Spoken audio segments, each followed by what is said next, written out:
শিক্ষকদের দীর্ঘদিনের দাবি স্বতন্ত্র পে স্কেল। এবার সেই দাবি নিয়ে সরকারের পক্ষ থেকে মিলেছে ইতিবাচক বার্তা। শিক্ষকদের জন্য আলাদা বেতন কাঠামো তৈরির বিষয়টি সরকার গুরুত্বের সঙ্গে বিবেচনা করছে বলে জানিয়েছেন শিক্ষামন্ত্রী ডক্টর আনম এহসানুল হক মিলন।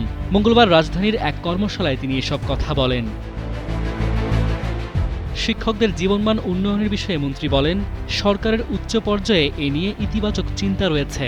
তবে বিভিন্ন শিক্ষক সংগঠন থেকে নানা ধরনের প্রস্তাব আসায় বিষয়টি নিয়ে বিস্তারিত আলোচনা করতে হচ্ছে।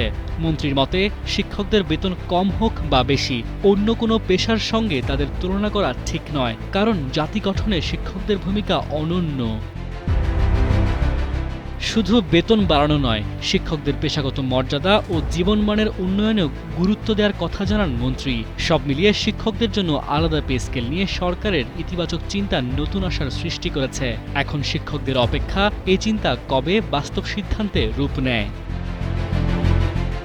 ডেস্ক রিপোর্ট, সময়ের আলো।